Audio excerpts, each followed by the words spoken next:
Bienvenidos en este video donde trabajaremos, bueno, pues los temas correspondientes a la unidad uno, que va obviamente enfocado pues, al tema de la deontología jurídica hacia una necesidad. Ya habíamos pues, abordado gran parte, algunos temas relacionados a la deontología y bueno, pues en este sentido. Pues en esta unidad uno, referente a deontología y normas morales, pues vamos a continuar en este análisis correspondiente, ¿no? De la necesidad de la deontología y, bueno, ya enfocados a nuestra materia de deontología jurídica. Gran parte a lo largo de la unidad uno, pues como les había mencionado en la sesión pasada, pues nos vamos a enfocar a conceptos fundamentales, ética en el ámbito profesional, acto moral y normas morales, y la axiología del abogado, es decir, los valores dentro del ejercicio. Pero bueno, hoy pues nos vamos a enfocar más que nada en el tema de la necesidad de la deontología. Esta sesión va a ser un poco breve, así que bueno, espero que la vean. Eh, del propósito de esta sesión es que ustedes puedan distinguir qué es la deontología y por qué es necesaria en el ejercicio profesional del derecho, especialmente en contextos de servicio y justicia, ¿no? El objetivo, pues, es claro, como les decía, esta comprensión, cómo se diferencia de ética y por qué en el ejercicio del derecho, pues, no basta con conocer normas, procedimientos o criterios técnicos. En la práctica jurídica, muchas decisiones relevantes, pues, no ocurren en un laboratorio, ocurren con pues presión de tiempo, ¿no? Con esa carga de estrés, inclusive, ¿por qué no? Con intereses económicos, incluyendo pues las expectativas del cliente, con jerarquía internas y en ocasiones con una normalización de conductas dudosas, donde pues a lo largo de estas videosesiones vamos a exponer ejemplos el cual pues ustedes se van a percatar esta situación de que ya lo normalizamos. Hoy en día ya normalizamos de que pues eso ocurre en México, eso es normal, que no te pases raro, ¿no? El que no sufrir un asalto en tu vida, o acoso en tu vida, etcétera, ¿no? Y por eso, bueno, pues la pregunta que guiará pues este video, esta sesión más que nada es la siguiente. ¿Qué sostiene ¿Qué sostiene la corrección profesional cuando lo legal parece pues insuficiente para orientar pues una decisión? Y la respuesta, como veremos, está en la deontología jurídica. Eh, para comenzar, pues bueno, voy a presentar un caso eh, realista, en donde pues no es un caso como pensado para encontrar culpables, sino para identificar pues riesgos,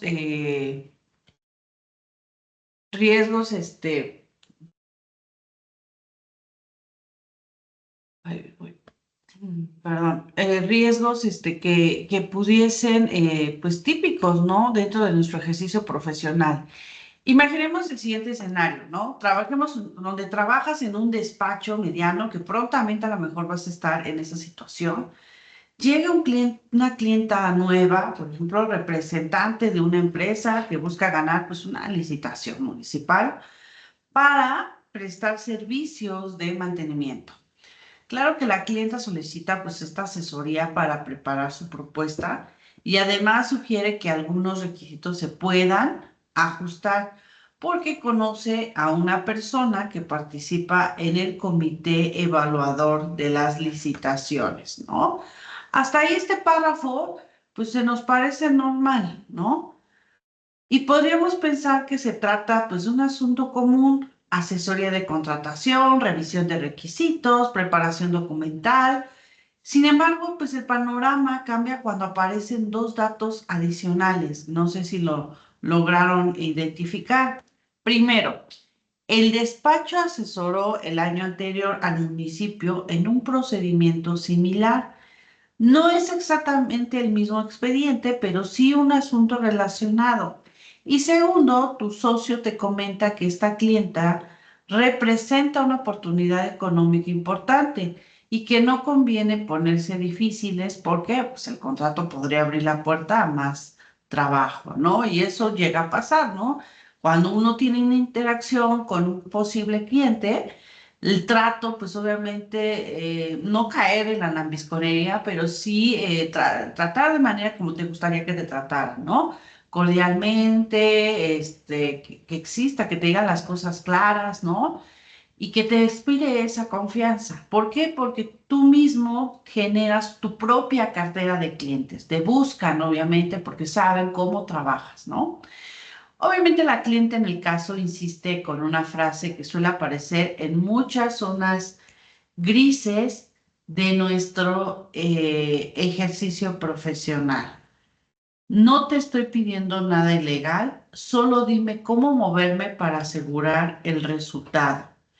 Y ustedes pues tienen experiencia con el municipio. Además, pues no pues, te pide una respuesta rápida porque pues no hay plazos próximos. El tiempo siempre ha sido una exigencia dentro de, de nuestro ejercicio profesional y que claro que el tema siempre relacionado obviamente a que el trabajo o el servicio se haga rápido, pues hace que nos vayamos a estas famosas zonas grises.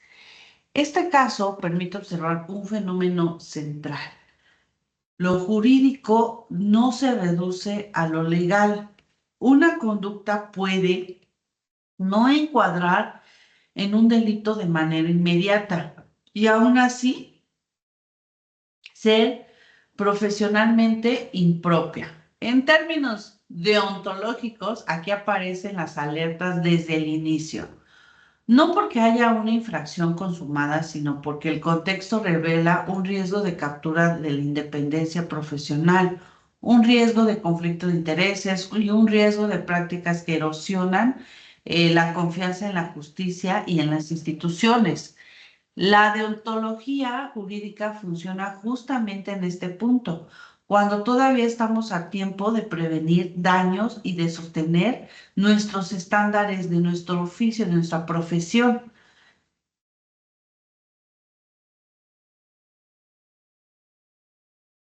Antes, bueno, pues de explicar por qué el derecho necesita una deontología específica, pues sí necesitamos distinguir,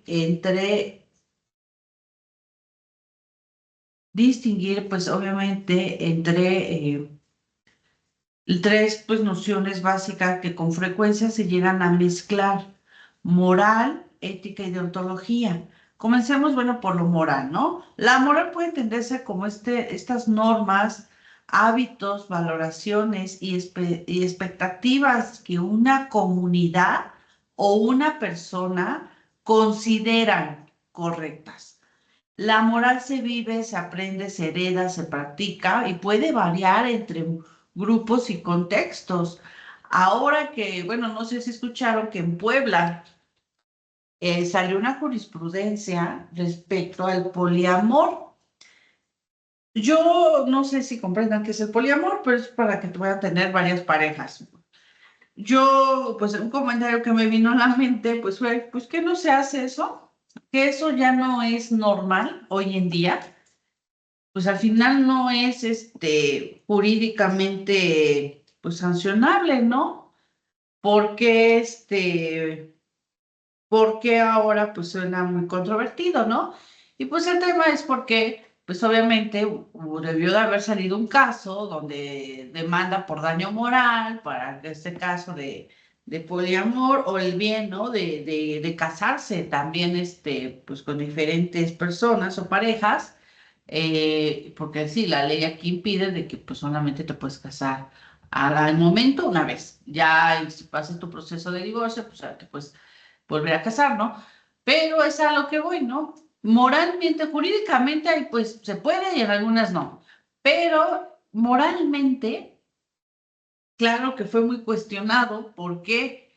Porque pues representa, va en contra de valores, ¿no? Va en contra de las buenas costumbres, va en contra del buen ver, ¿no? Etcétera. Claro que para ellos en esa región, pues podría ser algo necesario, ¿no? Y contar con varias parejas. Tal vez en nuestro contexto, en nuestra zona geográfica, en nuestra región, pues eso nos parece, pues, antimoral, ¿no? O sea, no, va en contra de a lo mejor, pues, mis creencias, ¿no? Acerca de las relaciones personales.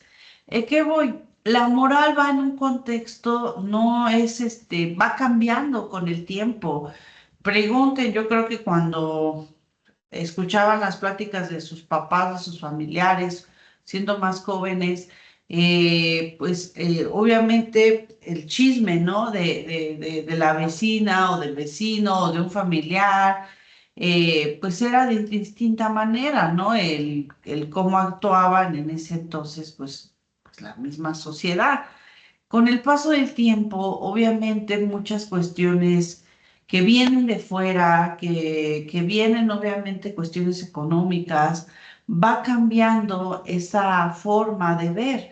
Ya ahora no son tan sancionados, los adúlteros, ¿no? Ahora hasta justificamos, por ejemplo, pues sí, de seguro no lo atendía o no la atendían.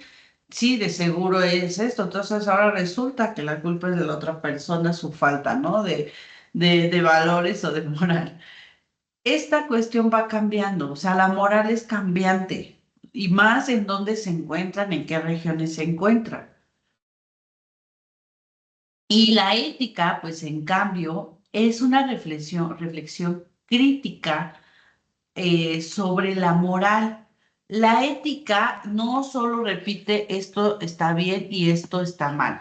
La ética pregunta por qué, con base en qué razones, con qué consecuencias, bajo qué criterios la ética analiza, argumenta y evalúa. Por eso aquí la ética es especialmente relevante para las profesiones que toman decisiones que afecten a otros.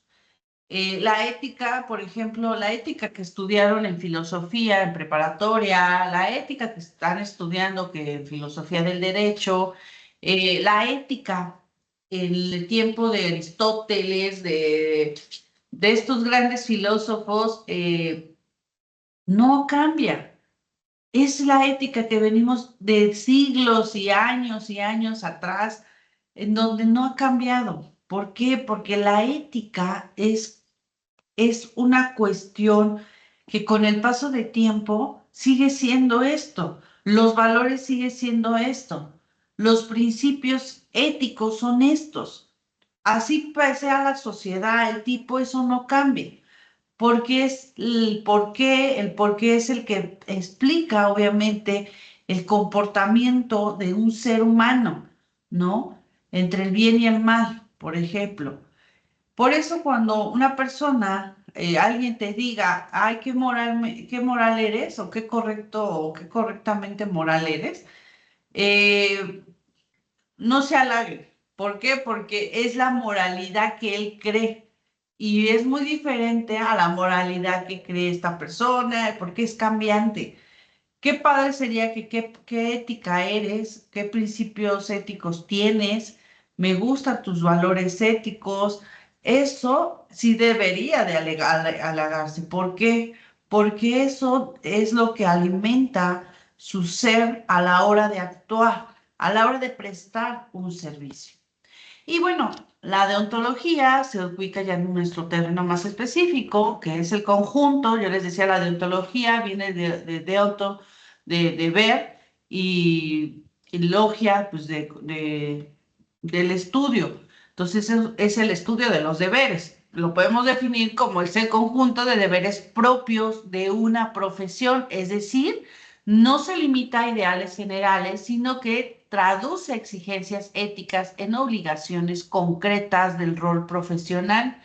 Dicho de otra forma, pues la ética pregunta por lo correcto en lo general.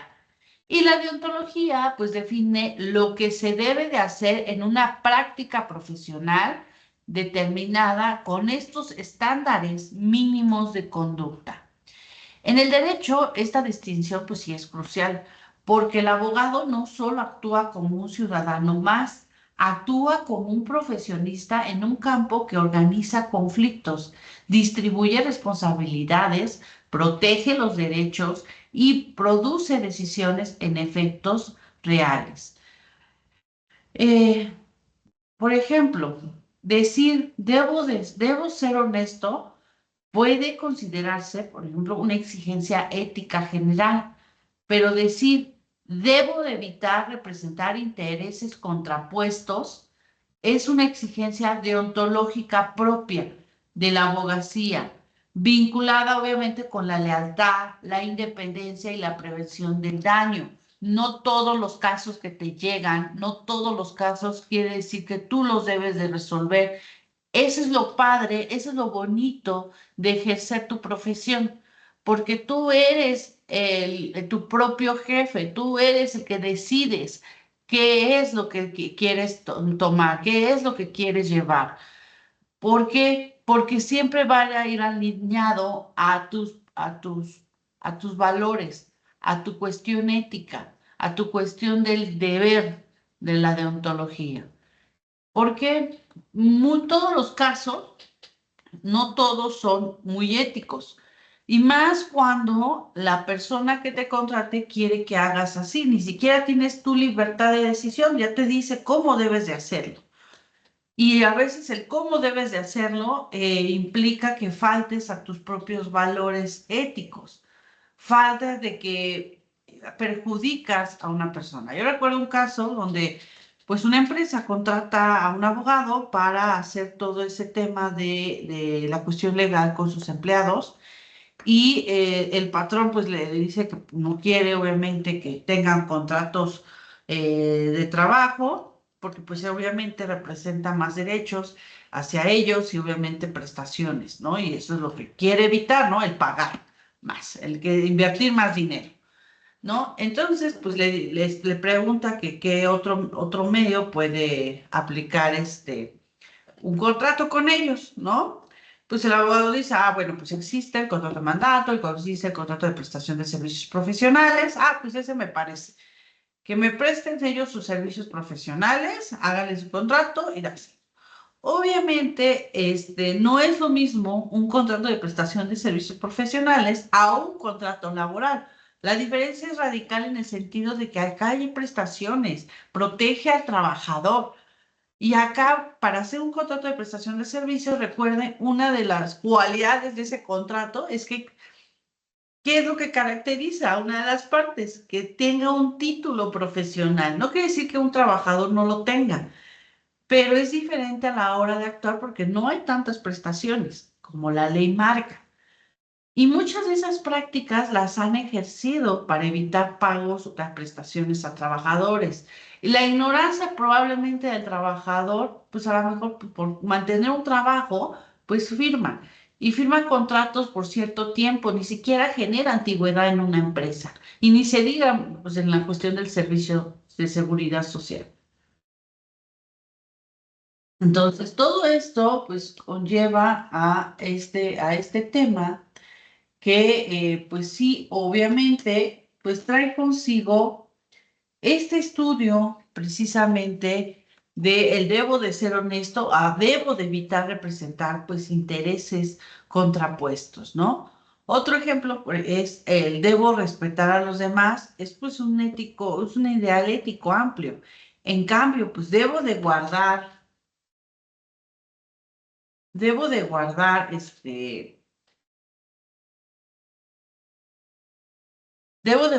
confidencialidad sobre la información del cliente con las excepciones justificadas por la normativa aplicable, pues ya hablamos de un deber deontológico, en específico, operativo y exigible en un marco de ejercicio profesional.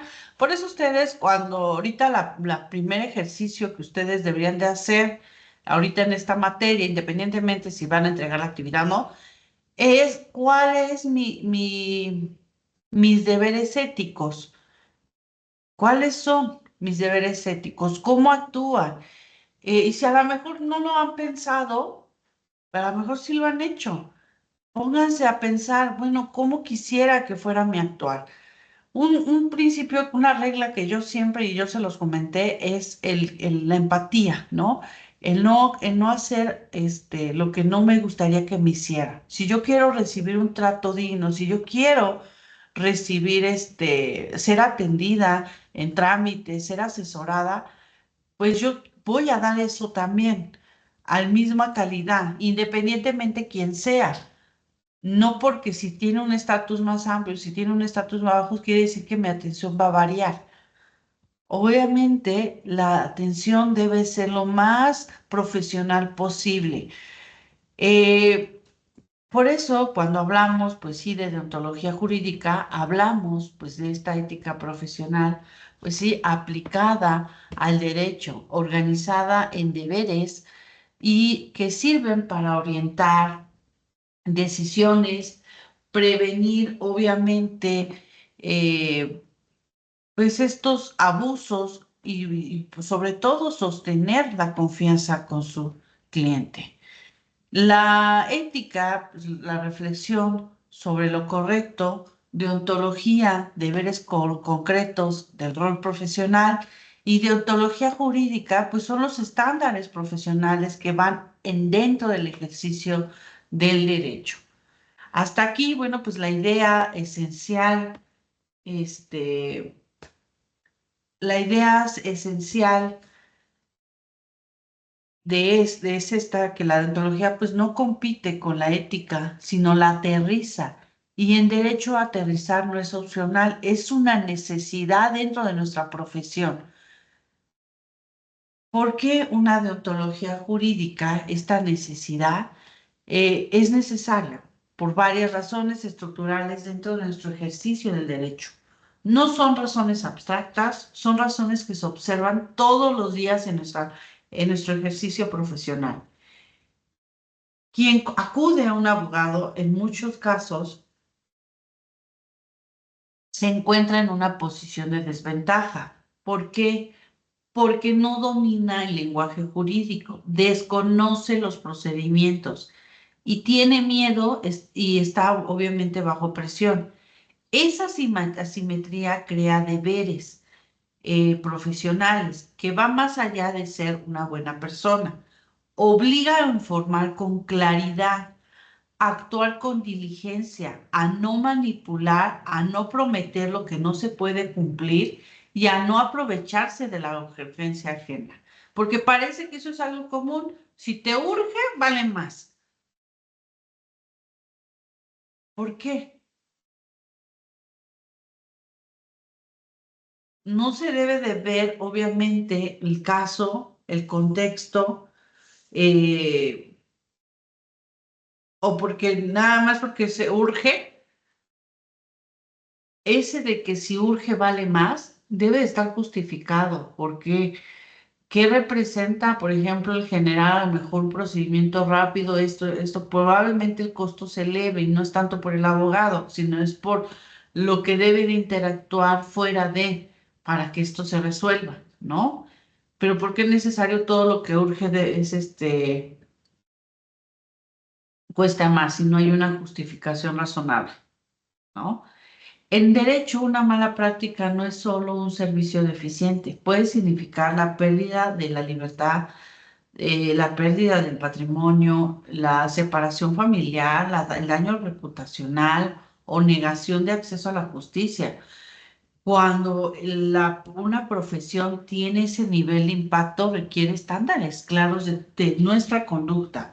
Por eso existen deberes profesionales vinculados con nuestra competencia, la diligencia, la veracidad, la lealtad, la confidencialidad.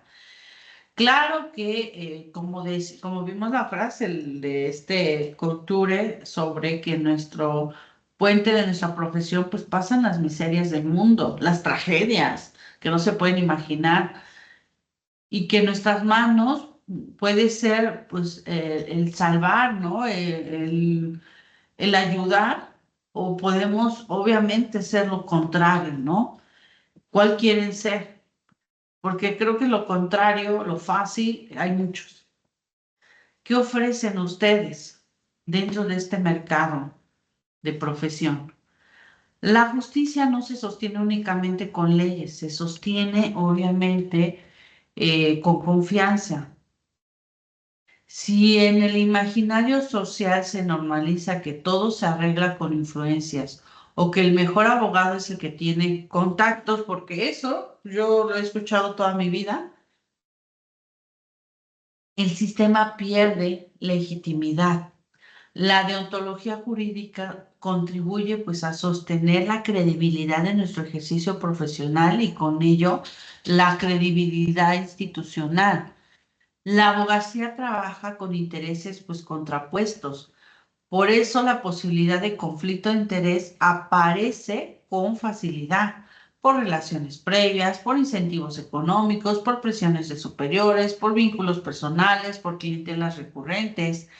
La deontología establece límites para proteger la independencia profesional y evitar que la defensa se convierta en un ejercicio de conveniencia más que de justicia y responsabilidad.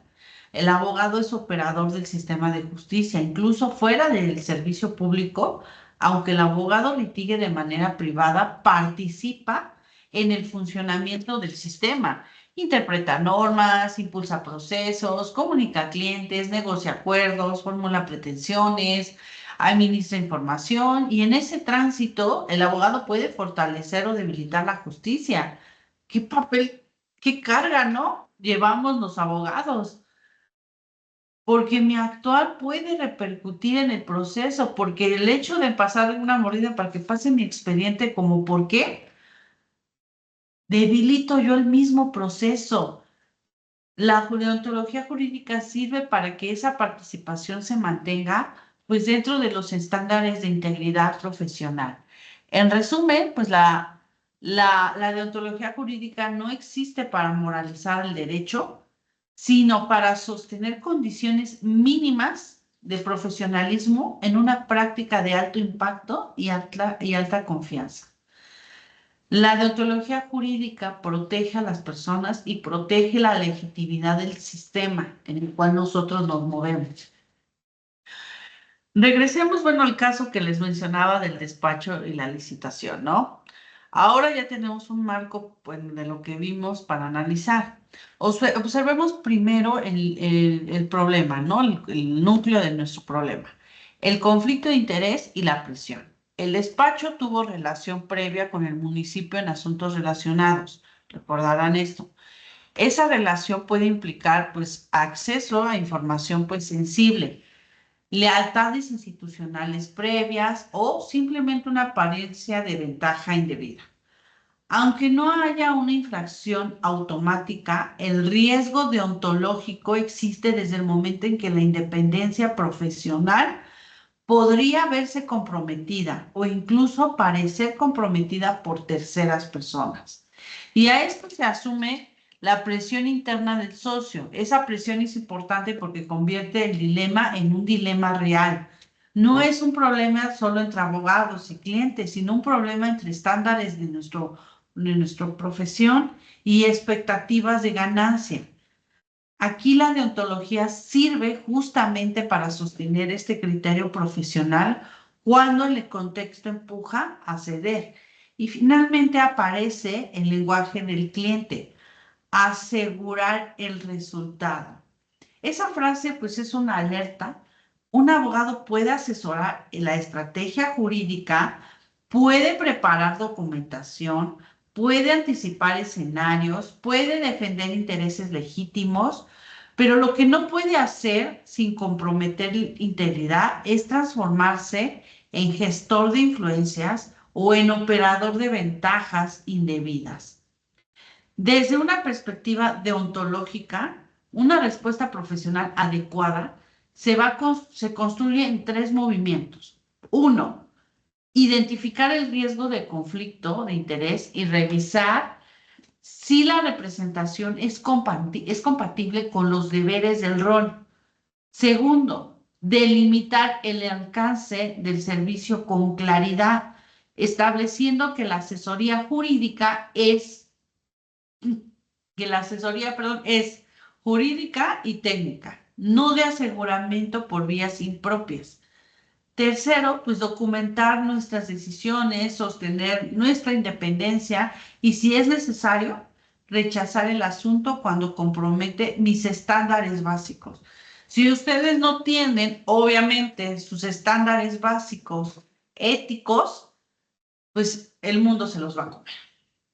Y van a ser uno más que compromete nuestro sistema de justicia. Uno más de ese montón que hay allá afuera, donde hay abuso, hay falta de lealtad y obviamente añade más comentarios negativos, chistes negativos a nuestra profesión.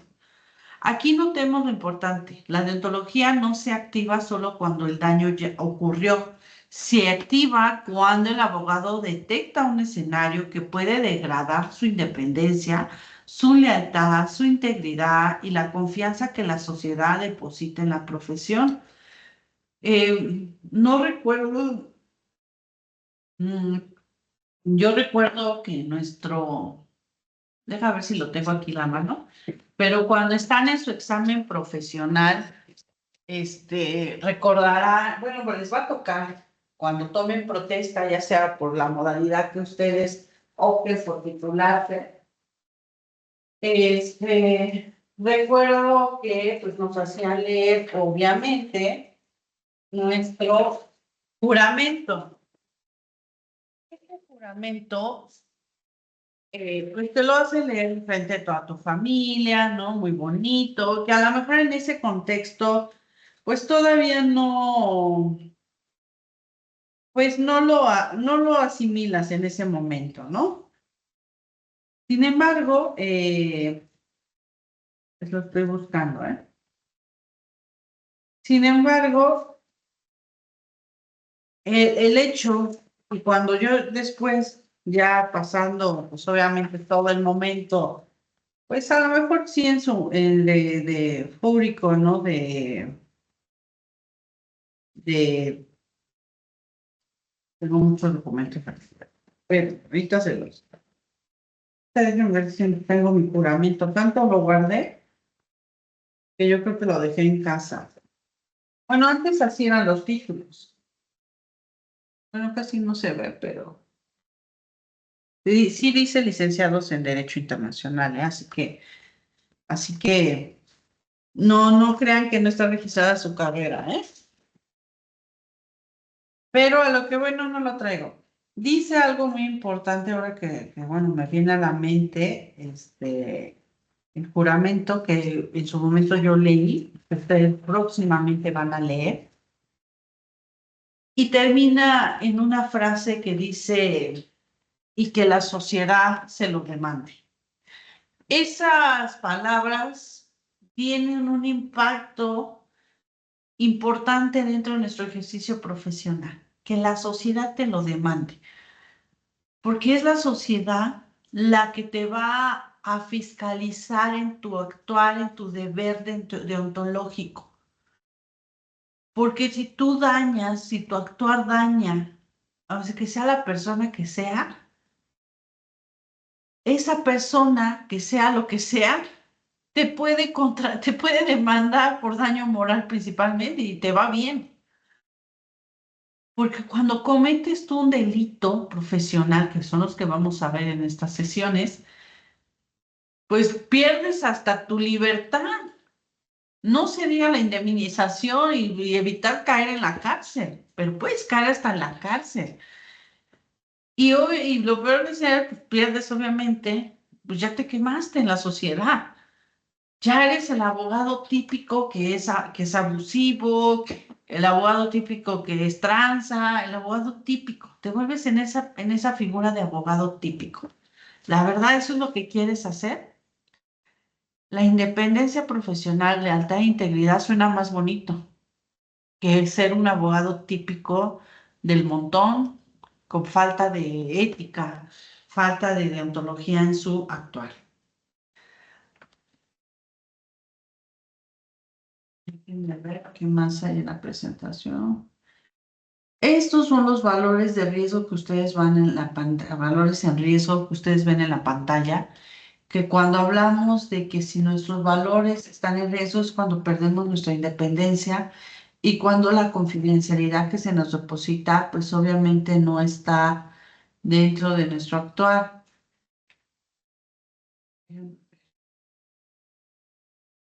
¿Qué más hay?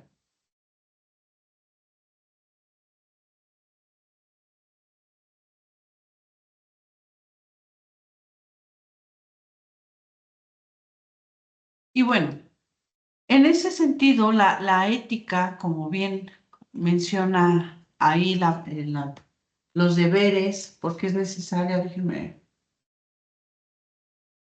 es que ya no les pasé entre la ética y la deontología, lo que les decía, que son principios generales y los de deontología son deberes ya concretos en su profesión, que todos tenemos estos principios éticos, que luego se nos olvide, bueno, pues eso es otra cosa, pero hay que volverlos a sacudir, a quitarles el polvo y sacarlos, de empezar a ver, para hacerlos nuestro día a día, la cuestión ética. ¿Por qué es necesaria? Porque, bueno, es una protección al cliente, una simetría de la información que los clientes no poseen. Pues yo soy el que tiene esos conocimientos, esa pericia, esas habilidades. Pues claro que el cliente no. ¿Por qué creen que luego en el contrato de prestación de servicios recuerdo que un estudiante me dijo, maestro, pero no está igualitario, o sea, está más protegido el cliente? Le digo, pues qué bueno, porque un zorro es astuto. Imagínate, tú harías un contrato con alguien astuto, te tienes que proteger. Pues obviamente al cliente pues le das esa confianza porque yo soy la que tengo el conocimiento, yo soy la que conozco. Y así como tengo yo el conocimiento, pues sí, hago lo que tengo que hacer de manera ética y mi deber deontológico, pero también puedo hacer de una manera en que yo pueda aprovecharme de su situación para, principalmente económico, ¿no? Entonces, pues por eso el contrato está obviamente de esa manera, diseñado de esa manera. Deberes profesionales que ustedes deben de tener es independencia y lealtad. El momento en que un cliente quiera o el hecho de que les ofrece dinero, pero así lo hace, ya perdieron su independencia cuando aceptan. ¿Por qué? Porque se están vendiendo por migajas, dándole valor a su cuestión ética. ¿Quién les va a decir que ustedes tienen que hacer lo que sea? Entonces, ¿para qué estudiaron? ¿Sale? Entonces, deberes profesionales, independencia y lealtad. Lealtad.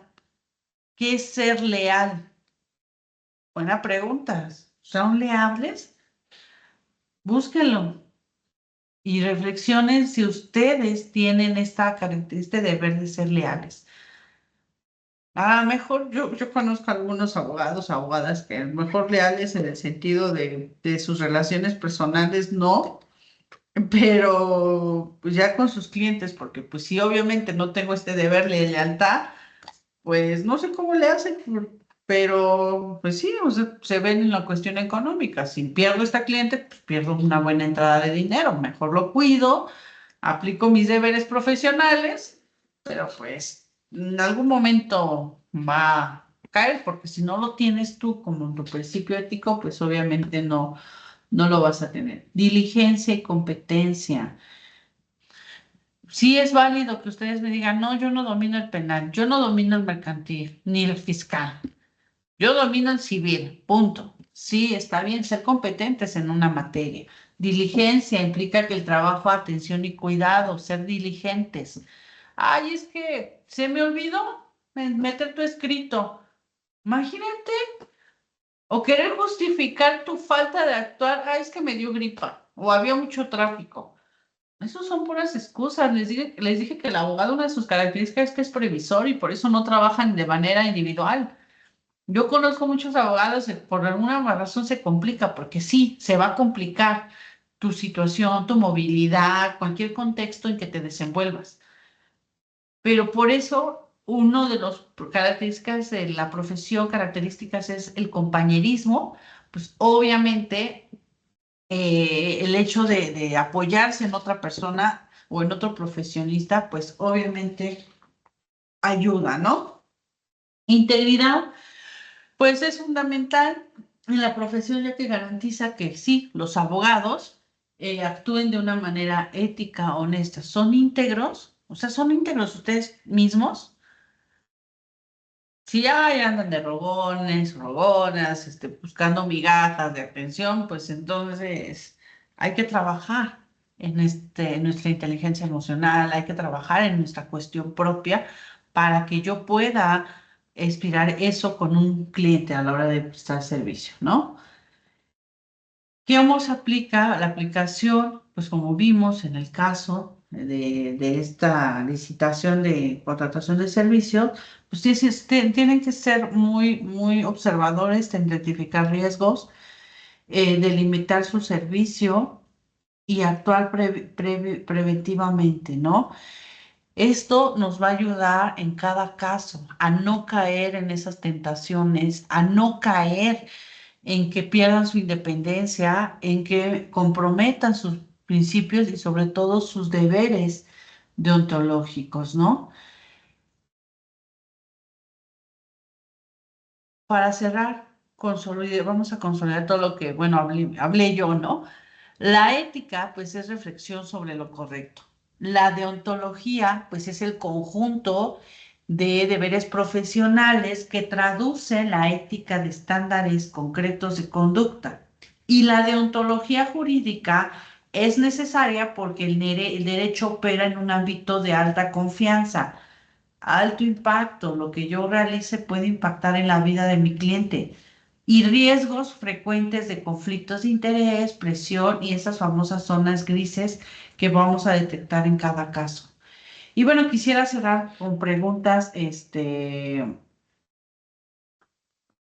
guía que no son para responder aquí ahorita en la sesión en voz alta, sino para que ustedes orienten su reflexión y su estudio. La primera, ¿cuál es la diferencia entre cumplir ley y actuar con integridad profesional en el ejercicio del derecho? Segunda, ¿por qué un conflicto de interés puede ser grave incluso si no hay delito y aunque el abogado crea que pueda ser imparcial? Tercera, en la práctica, ¿qué debe considerarse más difícil de sostener y por qué? Independencia, confidencialidad, lealtad o diligencia. Y bueno, última, ¿cómo cambia el peso de la deontología cuando el abogado ejerce en contextos de servicio público, defensoría, asesoría institucional o atención a poblaciones vulnerables? ¿Se han preguntado eso? ¿Cómo se limitan cuando son servidores públicos, por ejemplo? Yo, o cuando están del otro lado, o cuando están detrás de una asesoría de una empresa, o cuando se meten a esta clínica jurídica, la atención a poblaciones vulnerables. Espero que hayan leído ya esa lectura de su primera actividad, que es un foro.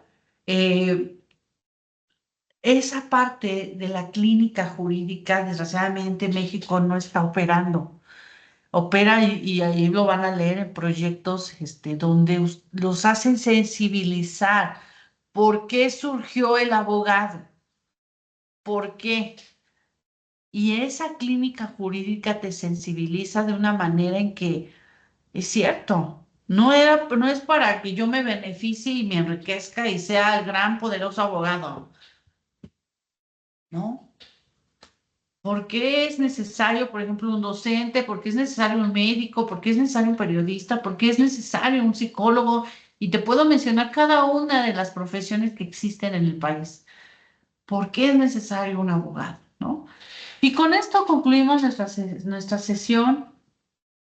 Eh, en el siguiente, pues, tema, pues continuaremos con conceptos fundamentales y con el análisis de de los dilemas propios dentro de nuestro ejercicio profesional. Les agradezco mucho por ver este video.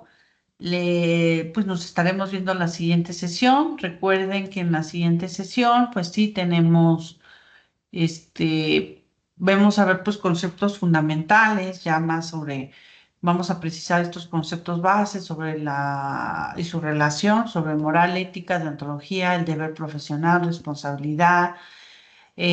Posteriormente vamos a ver ética en el ámbito profesional a través de dilemas, reconocer dilemas éticos frecuentes en asesoría, litigio, en negociación y cómo argumentar una postura justificable, ¿no?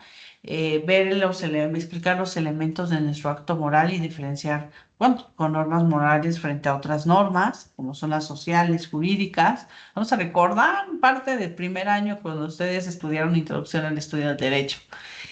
Y bueno, pues ya dentro del estudio de la unidad uno, pues vamos a ver los valores profesionales, que es justicia, lealtad, veracidad, diligencia, confidencialidad, independencia, etcétera, y su impacto en la toma de decisiones, ¿no? Que tengan excelente semana, nos estaremos viendo muy pronto. Hasta luego.